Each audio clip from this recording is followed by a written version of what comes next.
गांव में मंगू नाम का एक गरीब किसान अपनी पत्नी बिमला के साथ एक छोटी सी झोपड़ी में रहा करता था। उनके 2 बच्चे थे, भोला और मिष्टी। मंगू जैसे तैसे मजदूरी करके अपने परिवार का पेट पाला करता था और वहीं बिमला भी अपने घर का खर्चा चलाने के लिए मिट्टियों के बर्तन और खिलौने बनाकर बेचा करती थी और इसी तरह से उनके दिन बीत रहे थे। तभी एक बार की बात है, गांव में एक भयानक तूफान आता है और उस तूफान में मंगू और उसकी पत्नी अपने जान से हाथ धो बैठती है और उनके जाने के बाद भोला और मिष्टी अनाथ हो जाते हैं। उनके पास अपने घर चलाने का भी कोई साधन नहीं होता है और धीरे धीरे उनकी परिस्थितियाँ बिगड़ने लगती है। दीदी, मुझे बहुत तेज भूख लगी है और हमारे पास खाने के लिए कुछ भी नहीं है, तो हम लोग क्या करेंगे दीदी? इतना कहकर भोला रोने लगता है। उसी समय मिष्टी कहती है, भोला इस तरह हिम्मत नहीं हारते, मैं हूँ ना तुम्हारे साथ। मैं तुम्हारे लिए कहीं न कहीं से खाना लेकर आती हूँ, तुम मेरा यही इंतजार करो।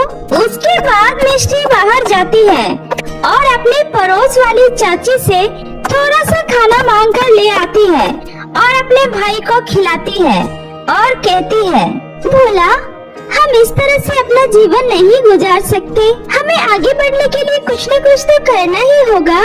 क्यों ना मैं भी माँ की तरह मिट्टी के बर्तन बनाकर बेचूं? इस तरह से हमें कुछ पैसे भी मिल जाएंगे और हम लोग अपना घर भी चला पाएंगे। हाँ दीदी, आप बिल्कुल सही कह रही हो, मैं भी आपके मिट्टी के बर्तन बनाने में मदद करूँगा। और उसके अगले दिन से मिष्टी मिट्टी के बर्तन बनाना शुरू कर देती है और भोला भी उसकी मिट्टी के बर्तन बनाने में मदद करता है। और जब ये लोग बाजार में उसे बेचने जाते हैं तो उनसे वह बर्तन कोई भी नहीं खरीदता है। ऐसे ही कुछ दिन बीत जाते हैं और उनके मिट्टी के बर्तनों की बिल्कुल भी बिक्री नहीं होती है। तभी एक दिन मिष्टी कहती है, सुनिए काका, आप हमसे ये मिट्टी के बर्तन खरीद लीजिए ना, हम दोनों ने 2 दिनों से कुछ नहीं खाया है और अगर आप लोग हमसे ये खरीद लेंगे तो हम आज खाना खा पाएंगे। अरे मुझे नहीं चाहिए तुम्हारे मिट्टी के बर्तन, चल जा यहाँ से। अरे काका, एक बर्तन तो ले लीजिए ना। अरे तुझे एक बार में बात समझ नहीं आती, मुझे नहीं चाहिए तुम्हारे ये बर्तन और दोबारा मुझे परेशान किया ना तो ये तेरे सारे बर्तन उठा के तोड़ दूंगा। काका की ऐसी बातें सुनकर मिष्टी दुखी होकर अपने भाई को लेकर वहाँ से चली जाती है।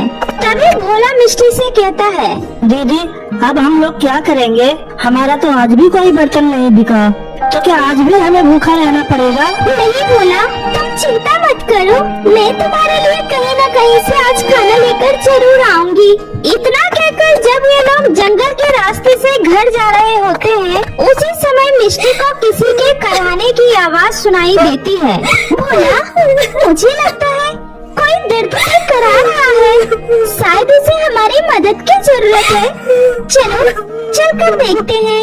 उसके बाद वे दोनों उस आवाज का पीछा करते हुए वहाँ पहुँचते हैं तो देखते हैं कि एक बूढ़ी औरत वहाँ पर बेहोश पड़ी होती है। अरे दादी माँ, क्या हुआ आपको? उसके बाद मिष्टी उनके मुंह पर कुछ पानी के छींटे मारती है और कहती है, दादी माँ आप ठीक तो है ना? हाँ बेटी, मैं ठीक हूँ, तुम्हारा बहुत बहुत शुक्रिया बेटी। लेकिन दादी माँ, आप इस घने जंगल में क्या कर रही हो? कुछ नहीं बेटी, वो मैं बहुत दूर से आई हूँ और रहने के लिए कोई ठिकाना ढूंढ रही थी। अचानक मुझे चक्कर आ गया और मैं बेहोश हो गई। दादी माँ, अगर आपको ठीक लगे तो आप हमारे साथ हमारे घर पर रह सकती हो। लेकिन बच्चों, तुम्हारे माता पिता क्या कहेंगे? दादी माँ, हमारे माता पिता नहीं हैं, हम लोग अनाथ हैं। हाँ दादी माँ, हम लोगों के माता पिता भी इस दुनिया में नहीं है, इसलिए हम लोग अपना पेट पालने के लिए ये मिट्टी के बर्तन और खिलौने बनाकर बेचते हैं। तुम लोग बहुत ही बहादुर हो बेटे, जो इतनी छोटी सी उम्र में भी इतनी मेहनत कर रहे हो। हाँ दादी माँ, हम लोग मेहनत तो कर रहे हैं, लेकिन हमारी इस मेहनत को किसी को भी नजर ही नहीं आती। कोई हमसे ये बर्तन और खिलौने नहीं खरीदता दादी माँ। कोई बात नहीं बच्चों, अब तुम लोग चिंता मत करो, मैं आ गई हूँ ना। अब मैं तुम्हारी सारी परेशानियों को दूर कर दूंगी। उस वक्त बूढ़ी औरत मिष्टी के साथ उसके घर चली जाती है और कहती है, सुनो बच्चों, तुम लोग इस मिट्टी से एक सुंदर सा घर बनाओ और उस घर में अपनी जरूरत की सारी चीजें बनाना। पर क्यों दादी माँ? क्योंकि तुम लोगों के लिए मेरे पास कुछ है, लेकिन उससे पहले तुम्हें यह मिट्टी का घर बनाना होगा। ठीक है दादी माँ।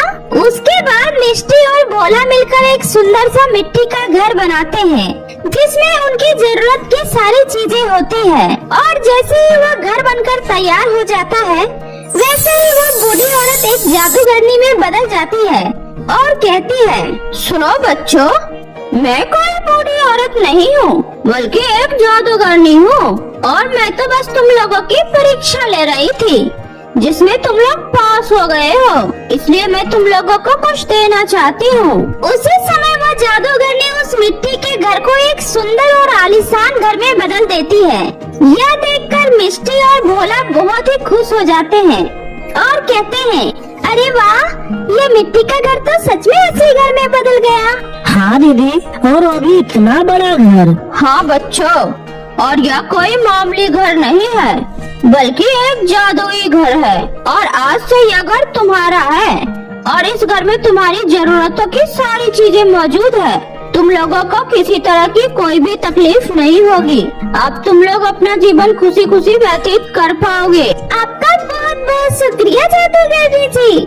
उसी समय वो जादूगरनी वहाँ से गायब हो जाती है और मिष्टी और भोला उस घर में जाकर बहुत ही खुश होते हैं, क्योंकि वहाँ खाने पीने की और उनकी सारी जरूरत की चीजें मौजूद थी और अब उन्हें किसी चीज की कोई तकलीफ नहीं होती है।